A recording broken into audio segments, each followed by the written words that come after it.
Salut Emma. Alors, je vais te déblayer un petit peu le terrain pour ton exercice 73, et puis après tu essaieras, et puis tu me diras si ça a été. Donc on a une fonction f de x qui est égale donc à cette fraction. Donc là, tu vois, il nous donne plein d'informations. Donc la première information, c'est que A est un point de f. Donc A, on connaît ses coordonnées. Et il nous donne l'équation réduite de la tangente en A. Donc déjà, une équation réduite, hop, A pour équation, A pour formule, y égale f' de A fois x moins A plus f de A. Donc on va utiliser cette formule-là. Pour utiliser cette formule-là, il nous faut f de x, on connaît. Il nous faut f' de x, que tu vas devoir calculer en utilisant la dérivée de u sur v. Et il nous faut la valeur de petit a, c'est-à-dire la valeur de l'abscisse de l'abscisse du point d'intersection entre la tangente et la courbe. Comme ce point d'intersection, c'est le point A, on sait que son abscisse, c'est moins 1. Une fois qu'on a repéré tout ça, ou calculé, pour utiliser la formule, en fait, il y a juste à remplacer la valeur de petit a par moins 1. Donc là, ça fera x moins moins 1, donc ça fait x plus 1, plus f de moins 1. Donc, grâce à ton calcul-là, tu vas pouvoir trouver f de moins 1, pardon, en remplaçant x par moins 1. Quand tu auras ta dérivée, tu pourras trouver f' de moins 1. Puis après, tu vas développer, tu vas réduire, et normalement, tu dois tomber sur ce résultat-là. Voilà, ça c'est pour le petit 1.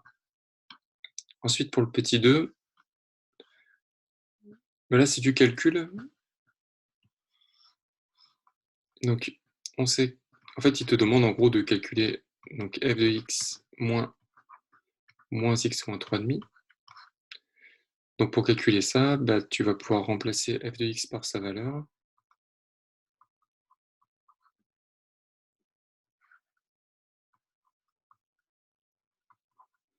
Moins x, ça va faire plus x plus 3,5. Et puis là, l'idée, ça va être de tout mettre au même dénominateur.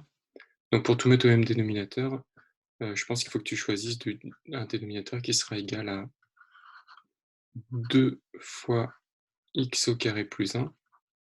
D'ailleurs, c'est cohérent avec le résultat. Donc, ça veut dire que tu vas devoir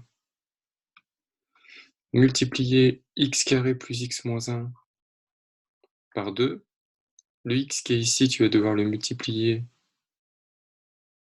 par 2 fois x au carré plus 1, parce que lui, il est sur 1. Et puis le 3 demi, le 3, pardon, tu vas devoir le multiplier par x carré plus 1. Tu réduis, et tout, et après, tu dois voir si tu as bien ce résultat-là. Alors ce résultat-là, il n'est pas simple à obtenir. Donc ce que tu peux faire déjà, c'est le développer lui. Moi, c'est ce que je ferai à ta place. Tu développes tout ça, donc ça c'est une identité remarquable, après tu développes, ça va te donner des parenthèses, après la double ou triple distributivité. Et puis la question c'est est-ce que le résultat que tu obtiens ici est égal au résultat que tu obtiendras ici. Voilà. Et puis pour finir cet exercice, il te demande d'étudier le signe du quotient. Ton quotient, il est formé de plusieurs facteurs. Tu as ce facteur-là, qui est forcément positif.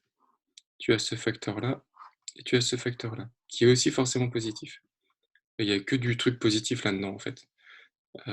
Ton x, il est au carré, donc il est forcément positif. Tu fais x2, tu rajoutes 2, c'est positif. Et là, pareil, x plus 1 au carré, ça va donner forcément un résultat positif. Donc finalement, la question, c'est de trouver le signe de 2x plus 1. Pour trouver le signe de 2x plus 1, tu résous égal à 0, tu trouves une valeur de x, et puis tu mets ta valeur de x dans un tableau, puis tu fais ton signe avec le signe de a à droite du 0. En combinant tous les signes de cette forme-là, tu vas trouver que c'est soit positif, soit négatif, ou alors c'est un petit peu positif, un petit peu négatif. Et bon, voilà, ça va te permettre de répondre à la deuxième partie, c'est l'interprétation.